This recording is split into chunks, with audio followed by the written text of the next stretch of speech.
Hi friends, நான் என்ன சொல்ல வரேன்னா நம்மளுக்கு ஒரு சில சமயத்தில் நிறைய போராட்டங்கள் இருக்கும். இது நான் இந்த வாழ்க்கையில அனுபவிச்சதை தான் சொல்றேன். நிறைய பேர் சொல்லிருக்காங்க. நான் ப்ராக்டிக்கலா இது நான் எக்ஸ்பீரியன்ஸ் பண்றேன் இந்த வாழ்க்கையில. நம்மளுக்கு நம்ம லைஃப்ல நம்ம வாழ்க்கையில நிறைய போராட்டங்கள் வரும், சோதனைகள் வரும். அது நம்மள நம்ம போற வழி அது நம்மள கீழே விழுந்து நம்மள கஷ்டம் கொடுக்கறதுக்கு அது வரல.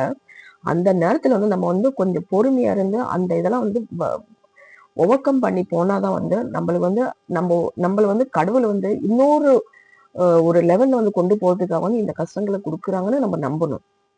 மொத்தத்துல நான் என்ன சொல்ல வரேன்னா நம்மளுக்கு நிறைய டிப்ரெஷன் வரும். வேலை செய்யற இடமா இருக்கட்டும், வீட்டுலயா இருக்கட்டும், இல்ல ஃபேமிலி சர்க்கிளா இருக்கட்டும், நிறைய டிப்ரெஷன் வரும், நிறைய போராட்டங்கள் வரும், நிறைய மனக்குழப்பங்கள் வரும். ஆனா இதெல்லாம் நம்ம ஒரு சைட்ல இப்படி நினைச்சுக்கணும். இது கடவுள் நம்மளுக்கு ஒரு நல்ல வழிக்கு கொண்டு போறாங்க. அதுக்கு இந்த சோதனைகளை கொடுத்து நம்மளுக்கு நல்ல ஒரு சந்தோஷ ஒரு வாழ்க்கையை கொடுக்க போறாங்கன்னு நம்ம நம்பி அந்த டைம்ல நம்ம ஸ்லோவா நம்ம மூவ் பண்ணாதான் நம்மளுக்கு கண்டிப்பா ஒரு வெற்றி கிடைக்கும். இது நான் என் வாழ்க்கையில அனுபவிச்சிருக்கேன். அதுதான் உங்களுக்கு சொல்றேன். ஸோ உங்களுக்கு எங்கேயாவது ஒரு இடத்துல இந்த பாயிண்ட் இந்த இந்த ஒரு கருத்து உங்களுக்கு யூஸ்ஃபுல்லா இருக்கும் நம்புறேன். ஓகே ஃப்ரெண்ட்ஸ், லைக் பண்ணிட்டு பாருங்க, ஷேர் பண்ணுங்க, சப்ஸ்கிரைப் பண்ணுங்க. தேங்க்யூ.